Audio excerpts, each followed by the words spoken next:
श्री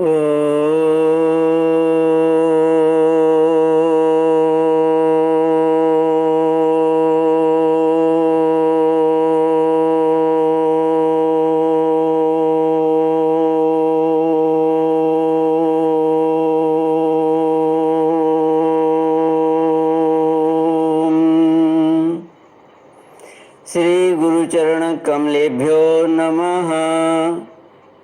श्री गणेशाय नमः। श्री सरस्वत्यै नमः। श्री विष्णवे नमः। श्री कृष्ण गोविंद हरे मुरारी। हे नाथ नारायण वासुदेव। श्री कृष्ण गोविंद हरे मुरारी। हे नाथ नारायण वासुदेव। हे नाथ नारायण वासुदेव। हे नाथ नारायण वासुदेव। श्री कृष्ण गोविंद हरे मुरारी। श्री कृष्ण गोविंद हरे मुरारी। हे नाथ नारायण वासुदेव। हे नाथ नारायण वासुदेव। ओम नमो भगवते वासुदेवाय। ओम नमो भगवते वासुदेवाय।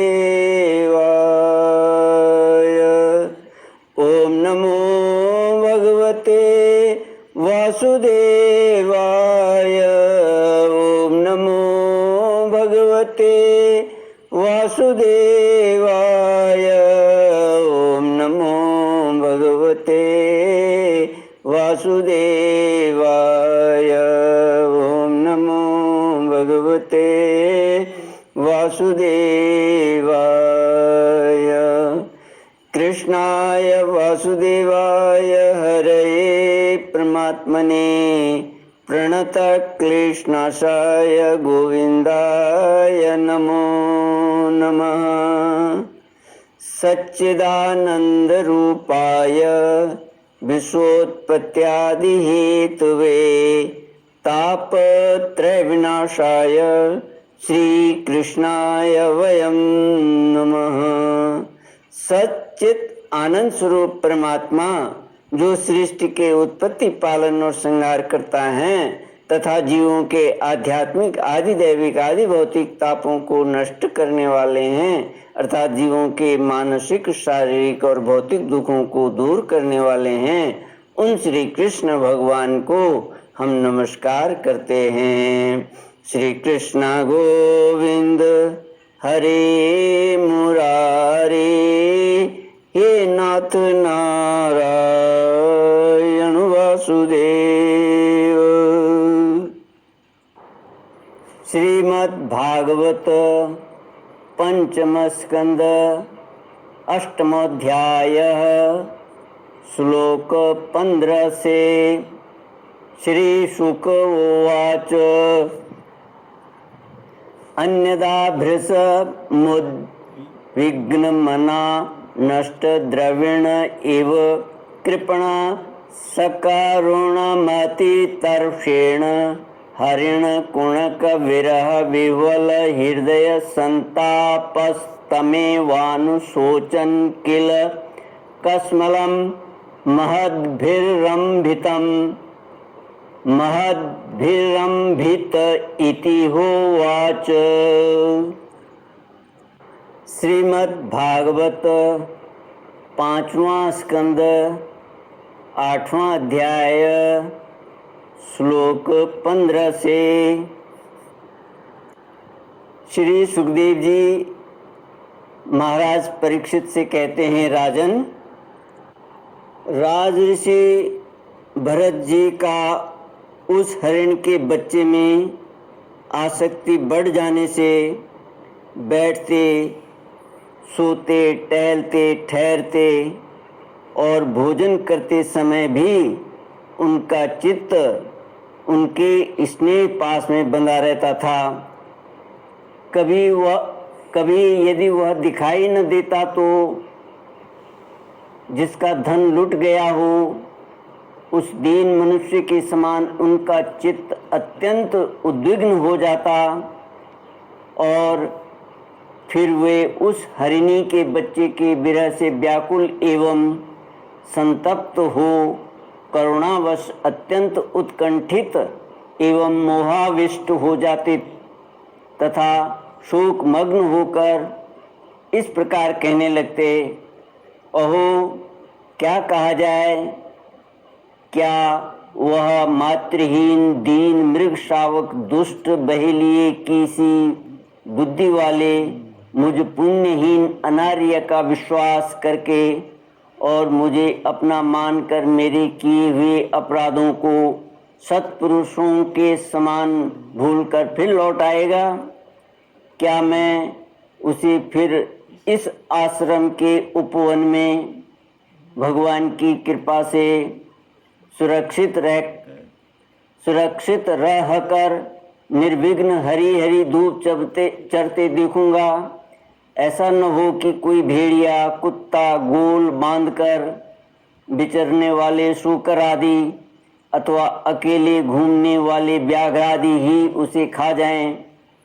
अरे संपूर्ण जगत की कुशल के लिए प्रकट होने वाले वेद त्रयी रूप भगवान सूर्य अस्त होना चाहते हैं, किंतु अभी तक वह मृगी की धरोहर लौटकर नहीं आई।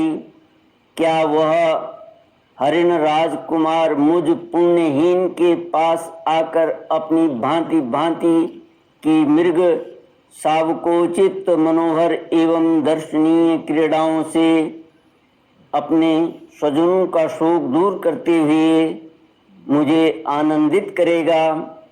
अहो जब कभी मैं प्रणय कोप से खेल में झूठ मूठ समाधि के बहाने आंखें मूंद कर बैठ जाता, तब वह चकित चित्त से मेरे पास आकर जल बिंदु के समान कोमल और नन्हे नन्हे सींगों की नोक से किस प्रकार मेरे अंगों को खुजलाने लगता था। मैं कभी कुशों पर हवन सामग्री रख देता और वह उन्हें दांतों से खींचकर अपवित्र कर देता तो मेरे डांटने डपटने पर वह अत्यंत भयभीत होकर उसी समय सारी उछल कूद छोड़ देता और ऋषि कुमार के समान अपनी समस्त इंद्रियों को रोक कर चुपचाप बैठ जाता। श्री कृष्ण गोविंद हरे मुरारी, हे नाथ नारायण वासुदेव।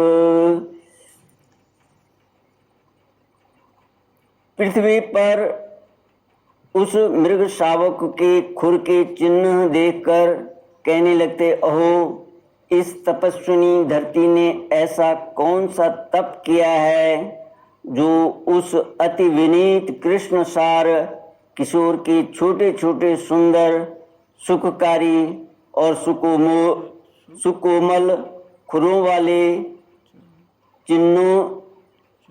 वाले चरणों के चिन्हों से मुझे, जो मैं अपना मृगधन लुट जाने से अत्यंत व्याकुल और दीन हो रहा हूँ, उस द्रव्य की प्राप्ति का मार्ग दिखा रही है और स्वयं अपने शरीर को भी सर्वत्र उन पद चिन्हों से विभूषित कर स्वर्ग और अपवर्ग के इच्छुक द्विजों के लिए यज्ञ स्थल बना रही है।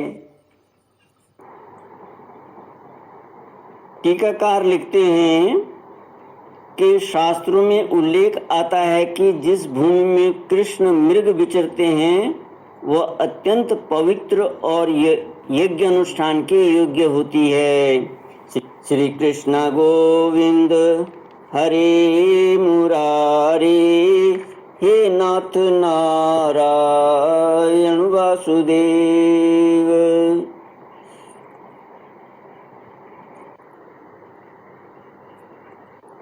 टीकाकार लिखते हैं कि शास्त्रों में उल्लेख आता है कि जिस भूमि में कृष्ण मृग विचरते हैं वह अत्यंत पवित्र और यज्ञानुष्ठान के योग्य होती है।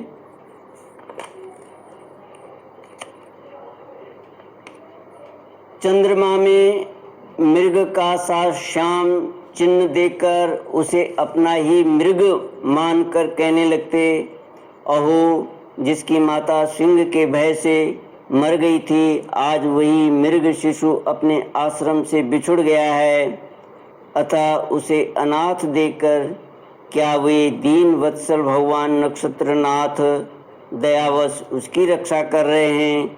फिर उसकी शीतल किरणों से आह्लादित होकर कहने लगते, अथवा अपने पुत्रों की वियोग रूप दावानल की विषम ज्वाला से हृदय कमल दग्ध हो जाने के कारण मैंने एक मृग बालक का सहारा लिया था, अब उसके चले जाने से फिर मेरा हृदय जलने लगा है, इसलिए ये अपनी शीतल शांत स्नेहपूर्ण और वदन सलिल रूपा अमृतमयी किरणों से मुझे शांत कर रहे हैं। श्री कृष्ण गोविंद हरे मुरारे, हे नाथ नारायण वासुदेव। राजन, इस प्रकार जिनका पूरा होना सर्वथा असंभव था, उन विविध मनोरथों से भरत का चित्त व्याकुल रहने लगा। अपने मृग शावक के रूप में प्रतीत होने वाले प्रारब्ध कर्म के कारण तपस्वी भरत जी भगवत आराधना रूप कर्म एवं योगानुष्ठान से च्युत हो गए।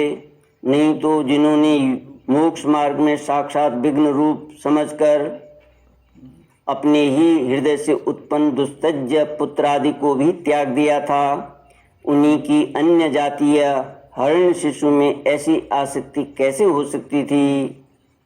इस प्रकार राजऋषि भरत विघ्नों के वशीभूत होकर योग साधन से भ्रष्ट हो गए और उस मृग छोने के पालन पोषण और लाड प्यार में ही लगे रहकर आत्मस्वरूप को भूल गए।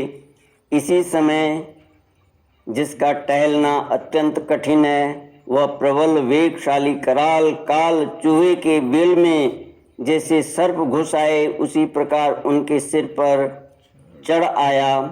उस समय भी वह हरिण शावक उनके पास ही बैठा पुत्र के समान शोकातुर हो रहा था।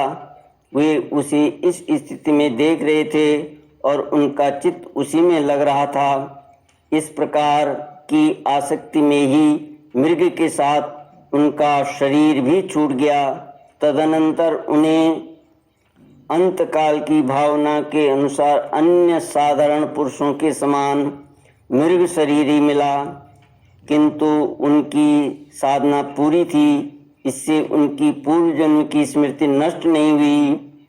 उस योनि में भी पूर्व जन्म की भगवद आराधना के प्रभाव से अपने मृग रूप होने का कारण जानकर वे अत्यंत पश्चाताप करते हुए कहने लगे, ओहो बड़े खेद की बात है, मैं संयमशील महानुभावों के मार्ग से पतित हो गया। मैंने तो धैर्य पूर्वक सब प्रकार की आसक्ति छोड़कर एकांत और पवित्र वन का आश्रय लिया था। वहाँ रहकर जिस चित्त को मैंने सर्वभूतात्मा श्री वासुदेव में निरंतर उन्हीं के गुणों का श्रवण मनन और संकीर्तन करके तथा प्रत्येक पल को उन्हीं की आराधना और स्मरण आदि से सफल करके स्थिर भाव से पूर्णतया लगा दिया था, मुझ अज्ञानी का वही मन अकस्मात एक नन्हे से हरिण शिशु के पीछे अपने लक्ष्य से च्युत हो गया। इस प्रकार मृग बने हुए राजऋषि भरत के हृदय में जो वैराग्य भावना जागृत हुई, उसी छिपाए रखकर उन्होंने अपनी माता मृगी को त्याग दिया और अपनी जन्मभूमि कालंजर पर्वत से, जो फिर शांत स्वभाव मुनियों की प्रिय उसी सालग्राम तीर्थ में जो भगवान का क्षेत्र है, पुलस्त्य और पुलह ऋषि के आश्रम पर चले आए। वहां रहकर भी वे काल की ही प्रतीक्षा करने लगे। आसक्ति से उन्हें बड़ा भय रहने लगा था। बस अकेले रहकर वे सूखे पत्ते, घास और झाड़ियों द्वारा निर्वाह करते मृग योनि की प्राप्ति कराने वाले प्रारब्ध के क्षय की बाट देखते रहे। अंत में उन्होंने अपने शरीर का आधा भाग गंडकी के जल में डुबोए रखकर उस मृग शरीर को छोड़ दिया। श्री कृष्ण गोविंद हरे मुरारे, हे नाथ नारायण वासुदेव। इति श्रीमद्भागवते महापुराणे पारमहंस्यां संहितायां पंचमस्कन्धे भरतचरितेष्टमोऽध्यायः। ओम पूर्णमद पूर्णमिदं पूर्णात् पूर्णमुदच्यते पूर्णस्य पूर्णमादाय पूर्णमेवावशिष्यते। ओम शांति शांति शांति। हरि ओम। श्री गुरुभ्यो नमः। हरि